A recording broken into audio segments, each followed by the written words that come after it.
Welcome to Rope Drop Disney. Today we have a review of the Cabana Bay Resort at Universal, not Disney World, and this resort blew me away. I will get into why in this review. During this review, I am going to be making a lot of comparisons to Disney's Pop Century. Both are sort of supposed to be retro themed, and both are value resorts at theme parks. So I think they're very comparable, and they're both priced pretty similarly.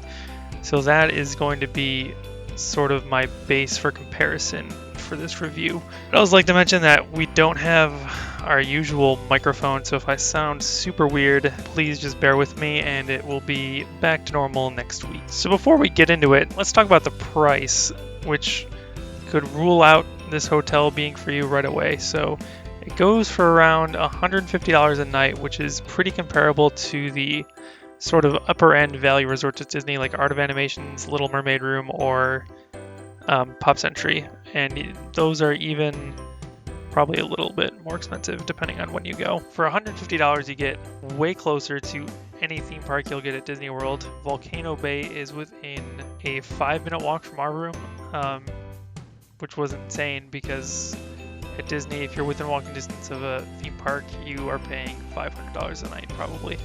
So that was a great surprise for us, and we had a lot of fun popping in and out to Volcano Bay whenever we wanted. And as far as the other parks, they were a very fast 10-minute bus ride away. So travel times to the other parks were really good compared to Disney, which Disney buses can, you have to allot sometimes an hour to get to where you want to be. So pretty good job there. That brings me to their bus system, which just totally obliterates Disney's bus system. Every time we had to go somewhere, there was either a bus waiting or less than a 5-minute wait for a bus to show up. It was, compared to Disney, it absolutely blew my mind. I don't know how they did that well.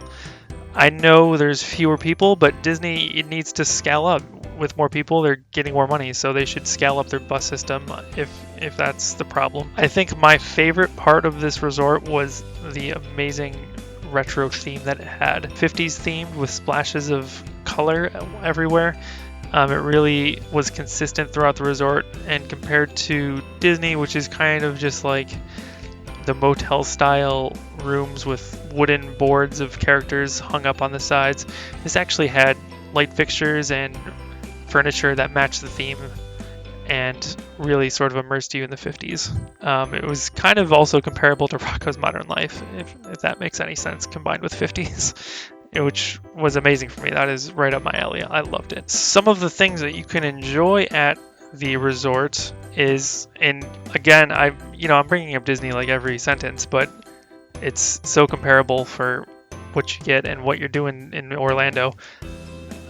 This resort has a lazy river, which the only other one I know of is at the Beach Club at Disney, as far as lazy rivers at resorts. So super incredible value if you're looking for a lazy river at your hotel.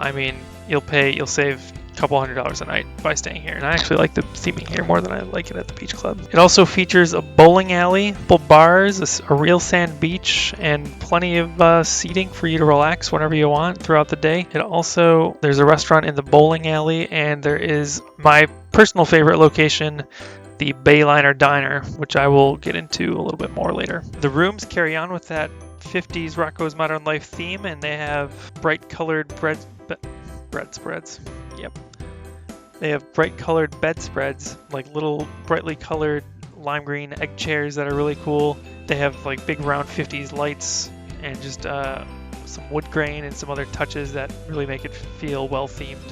We found the rooms to be very clean, although I must say they were a little bit dated. You can also, since it's so close to Volcano Bay, you can pay about $15 to $20 extra a night, at least when we booked, to get the Volcano Bay view, which we did. It was a great view, straight on, dead looking at that volcano, which was beautiful, especially at night. We really enjoyed that. Would recommend if you enjoy Volcano Bay. The food at Cabana Bay was pretty similar to what you might find at a Disney Valley resort. They had the Bayliner Diner, which was a cafeteria exactly like you might find at Pop Century or All-Star Sports. It had about 4 or 5 booths with different kinds of food, and it gave you a bunch of options for what you wanted to eat. It also offered a couple more healthy options than Disney usually does. It had its own dedicated salad bar, which some of you might like and some of you might not care about. One detail that I really liked about the food there is that if you buy one of their resort refillable mugs, you get unlimited ices from their self-serve icy machine, which was amazing. I got a ton of those, and that is not something that's offered at any of the value resorts. We loved eating at the Bayliner Diner. Everything we got was really, really good and pretty fairly priced, around that $10 to $15 mark. So compared to the Pop Century food court, it was pretty similar. I would rate it a notch above, and especially because the food court itself is a little bit nicer, a little bit cleaner, has a little bit more theming. And then of course the seating area at Cabana Bay's Bayliner Diner is super well themed. It's sort of comparable to the Sci-Fi Drive-In, where they have some old clips playing up on giant screens for you to look at while you eat. And it's they stayed true to that 50s theme. So we loved eating at the Bayliner Diner. We ate there several times throughout our stay and got about 10 different entrees, which we enjoyed all of them. I can't think of a single one we didn't really like. Don't go in expecting it's going to be table service food, but it's pretty good for cafeteria style quick service that you find at these kind of resorts. Overall, if you're looking for a resort that has some really good theming, and if you like that retro theme feel, then I would definitely recommend this. If you're looking for somewhere quick to stay for Halloween Horror Nights for a couple of days, or just taking a break from your Disney trip, definitely come here. You can do a split stay here with Disney or whatever you want, and it won't run you too much money, especially compared to Disney. I would say this is somewhere between a value resort and a moderate resort at Disney, and it's priced as a value resort. So there is definitely some value here compared to Disney. If you're looking to do some theme parks in Orlando for an escape, I would not stay here for a whole week. I don't think there's enough to do yet at Universal for a full week stay, but I do think with their third park, they're going to get a lot closer.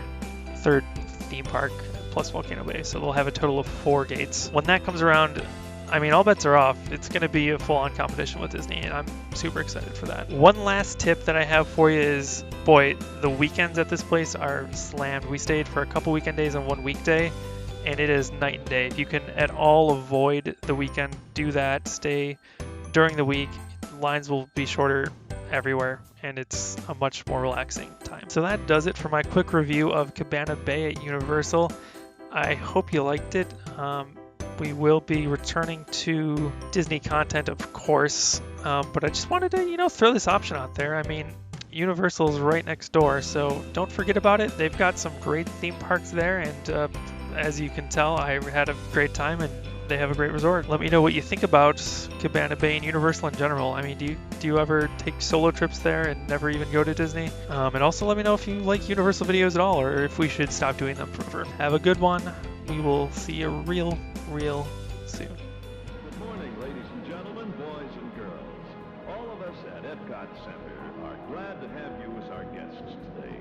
We welcome you and hope you find your day with us to be a most enjoyable one. Walt Disney was a dreamer and a doer, a man who cared about